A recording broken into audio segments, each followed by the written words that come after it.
L'astral. L'astral, c'est une présence, une influence qui remplit la vie. Il y a différents jeux d'entraide. Il manque les mots. C'est comme la géopolitique, finalement.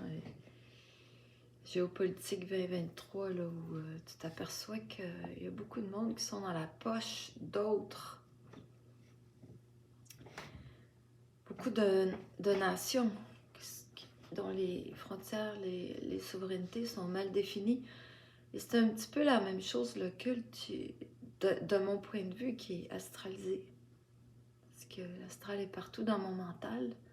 L'astral est partout dans le temps de ma journée. Et l'astral, c'est cette autre vie qui remplit la journée et qui va en augmentant sa puissance. Parce qu'on la nourrit. Non seulement on la laisse se nourrir d'elle, mais on la laisse se renforcer à nos dépens. Quelqu'un qui a une faille voit sa faille être augmentée par l'astral. L'astral a de plus en plus de moyens. On le voit quand on rentre en conscience parce que là, on est alerté et on voit la multiplicité des moyens de l'astral, comment que ça joue sur tous les aspects, toutes les cordes, tous les registres pour venir nous jouer, pour venir nous parasiter. Il y a une chenille qui était parasitée, que j'ai vu un reportage, donc en gros zoom, on voyait cette chenille qui remplissait l'écran, qui était parasitée par des larves d'un autre insecte qui venait manger quelque chose dans le système nerveux de cette chenille-là qui faisait, en tout cas ce qui tient lieu de système nerveux, qui empêchait donc la chenille haute à son insu, comme nous, de s'apercevoir qu'à un moment donné, il fallait qu'elle arrête de manger et qu'elle embraye à devenir un papillon. C'était à la fois dégueulasse et instructif parce que c'est la même chose. Tu as ce parasitisme qui se renforce, qui fait de nous de plus en plus les porteurs des défauts, des incarnations des défauts qui nous déforment, qui nous déséquilibrent, qui nous rendent des parfaits sujets à ces virus-là et qui donc sont les contributeurs très dévoués. Nous sommes les contributeurs très dévoués à cette engeance qui est le mal, mais pas le mal dans un sens qui fait peur. Non, c'est le mal dans le sens que il fallait que la civilisation soit coupée de l'intelligence. Il fallait qu'on soit dans une roue de quand on meurt, on devient cette présence dans la psyché des vivants. Et là, on se réincarne. Et tout ça sans mémoire objective, mais empreint d'une mémoire qui est à leur service. C'est comme si nous, on a pu accès à nos propres livres de compte, de comptabilité, et eux, oui, et donc ça leur permet de piger dans la caisse autant qu'ils veulent, impunément et allègrement et toujours en croissant. Donc, on se retrouve comme des vieux lubriques, puis des vieilles malcommodes, puis le talon d'Achille, là, il est vérolé, puis il est boursouflé, puis il est coloré, puis il est plus beau. Puis, mais heureusement, avec la conscience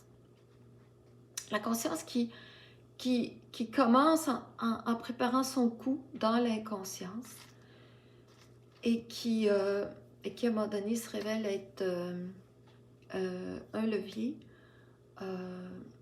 de volonté à ne pas se laisser astraliser. Et c'est vraiment pas simple et c'est vraiment unique à chaque personne. Qu'est-ce que ça veut dire? Parce que la personnalité telle qu'elle a été déformée par l'astralité, alors qu'elle devient consciente et en volonté de se rééquilibrer, elle a besoin d'une résurrection de sa propre astralité qui convient à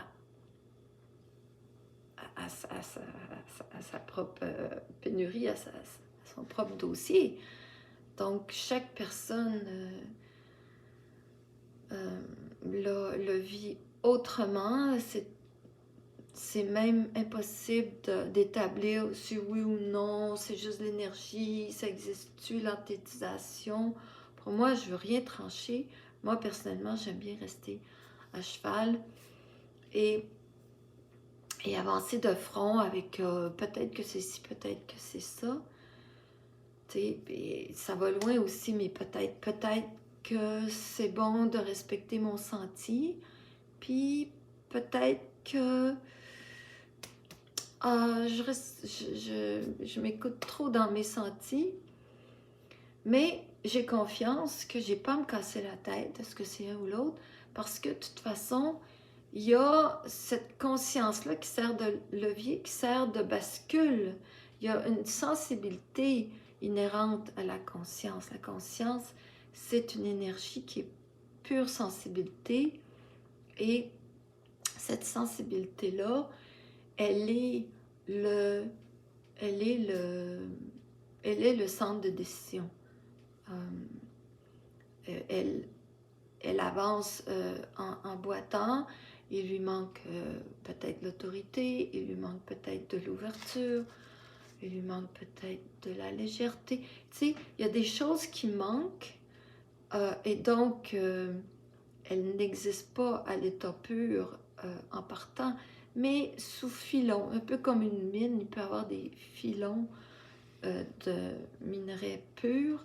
Alors, il y a des filons qui nous donnent un avant-goût, un aperçu de c'est quoi de la sensibilité pure, puis la conscience pure. C'est toujours récupéré par l'astral qui est très très présent, qui s'empresse de jouer au Joe connaissant, puis dans mon cas, qui analyse, qui apporte une définition, qui est relié avec d'autres théories qui ont séduit l'intellect qui ont été gardés en mémoire. Alors, c'est jamais gagné, c'est une bataille de tous les instants et ça se fait tout seul, il n'y a pas à se casser la tête. La nouvelle énergie, c'est une énergie qui s'incarne dans l'homme et l'homme devient enfin lui-même avec cette énergie, en alliance avec elle, en découplage avec l'astral. C'est un processus qui est très long, très patient et sur mesure et donc pas se comparer dans nos cheminements là-dedans.